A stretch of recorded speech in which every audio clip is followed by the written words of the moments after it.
مختلف مقامات جو ہیں وجوہات کی بنا پر مشہور ہوتے ہیں، مثلاً قدرتی خوبصورتی، خوشگوار آب و ہوا، دلکش مناظر، گرم پانی کے چشمے، ساحلی کنارے، تاریخی عمارتیں، سنگ تراشی، مذہبی مقامات، مامن جیسے مقامات سیاحوں کے لیے کشش رکھتے ہیں۔ آپ ان تصاویر میں بھی ان مقامات کو دیکھ سکتے ہیں، جیسے جاترا میلہ وغیرہ ہے، یہاں پر جانوروں کے مامن دکھائے گئے ہیں، جنگلاتی سیر بھی دکھائی گئی ہے، اور سمندری سیاحت کی بھی تصاویر آپ دیکھ سکتے ہیں۔ ملکی سیاحت کسے کہتے ہیں؟ بچوں، ملک کے اندرونی علاقوں کی سیاحت کو ملکی سیاحت کہتے ہیں۔ مثلاً مہاراشٹر کے لوگوں کا سیاحت کے لیے تمل ناڈو ریاست یا کنیا کماری ریاست کی سیر کو جانا، ناگپور کے سیاحوں کا ایلورا اور اجنتا غار دیکھنے کے لیے اورنگ آباد جانا۔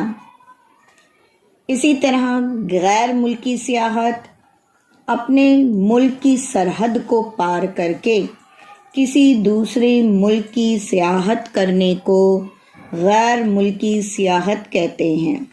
مثلاً بھارت کے سیاحوں کا سیاحت کے لیے سوئٹزرلینڈ جانا، امریکہ کے سیاحوں کا سیاحت کے لیے بھارت میں آنا، یہ کیا کہلاتا ہے؟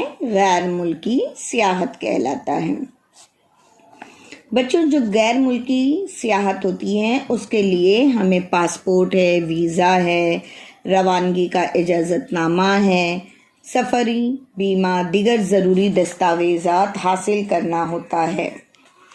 غیر ملکی سیاحت کے لیے ہم جس ملک میں سیاحت کرنے والے ہیں اس ملک کی کرنسی، روپیہ پیسہ بھی ہمارے پاس ہونا چاہیے، جس کے لیے ہمیں اپنے ملک کی کرنسی کو اس ملک کی کرنسی سے تبدیل کرنا پڑتا ہے۔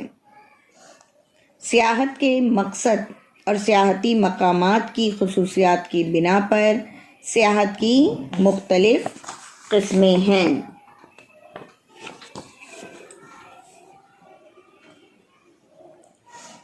سیاحت آج کل جو ہے وہ جدید موبائل میں موجود GPS نظام جو دیا گیا ہے اس آلے کے استعمال سے ہم بڑے پیمانے پر اپنے راستے وغیرہ جو ہیں وہ اچھی طرح دیکھ سکتے ہیں۔ اس کے لیے گوگل میپ جیسے ایپلیکیشن کا استعمال بھی کیا جاتا ہے۔ اس کے علاوہ سسٹم میں موجود نقشے وغیرہ کے ذریعے بھی ہمیں یہ علم ہوتا ہے کہ ہم کہاں ہیں، کہاں جا رہے ہیں اور کتنا راستہ طے ہو چکا ہے، کتنے راستہ طے کرنا باقی ہے۔ اس جگہ پہنچنے کے لیے متبادل راستے، گاڑیوں کے اقسام کے لحاظ سے درکار وقت، راستے کی سہولیات جیسے پیٹرول پمپ وغیرہ ہیں، طعام خانے ہیں، قیام کے انتظام وغیرہ کی ہمیں آسانی سے معلومات مل جاتی ہے۔ اسی طرح بچوں، سیاحت کو فروغ دینے کے لیے ملک کے شہریوں کی معاشی آمدنی کا بھی زیادہ ہونا ضروری ہے۔ اندرون ملک سیاحت کو رواج دینا چاہیے، غیر ملکی سیاحوں پر پابندی عائد کی جانی چاہیے، ساتھ ہی ساتھ سیاحوں کو محفوظ سفر کی ضمانت دینا چاہیے، ملک کے ثقافتی ورثے کا تحفظ کرنا چاہیے، سیاحتی پیشوں کے لیے سرکاری مراعات اور حوصلہ افزائی ہونا چاہیے، بین الاقوامی کھیلوں میں شرکت میں اضافہ ہونا چاہیے، اشتہارات کے ذریعے سیاحت کو فروغ دینا چاہیے، مختلف شعبۂ زندگی میں اہم خدمات انجام دینے والی مشہور شخصیات کے گھروں کو یادگار کے طور پر محفوظ کیا جانا چاہیے۔ سیاحت کے لیے مطلوبہ خدمات اور سہولتوں کو فروغ دینا چاہیے۔ اس طرح جو ہے سیاحت کے فروغ کے لیے ہم چند باتوں پر توجہ دے سکتے ہیں۔ بچوں، سیاحت ایک اہم ثلاثی پیشہ ہے۔ اس پیشے کے ذریعے دنیا بھر میں مختلف ملک جو ہیں ان کی قدرتی، معاشرتی، تہذیبی اور ثقافتی زندگی سے متعارف ہونا بے حد ضروری ہوتا ہے۔ ملکی سیاحوں کی طرح کئی غیر ملکی سیاح بھی ملک کے مختلف مقامات کی سیر کرتے ہیں، جس سے ملک کی معیشت کو زر مبادلہ حاصل ہوتا ہے۔ روپیہ پیسہ جو ہے فارن کرنسی ملتی ہے، اور اس فائدے کے علاوہ تفریحی مقام کی ترقی ہوتی ہے۔ وہاں کے لوگوں کو روزگار بھی دستیاب ہوتا ہے۔ سیاحت کی اہمیت کے پیش نظر وہاں کے مقامی لوگ اپنے علاقے کی تہذیب و ثقافت اور مناظر قدرت کا احترام کرنے لگتے ہیں۔ سیاحت کی ترقی کے لیے مختلف ذرائع سے اشتہارات دیے جاتے ہیں، تو سیاحت کے پیشے میں اضافہ ہونے میں مدد ملتی ہے۔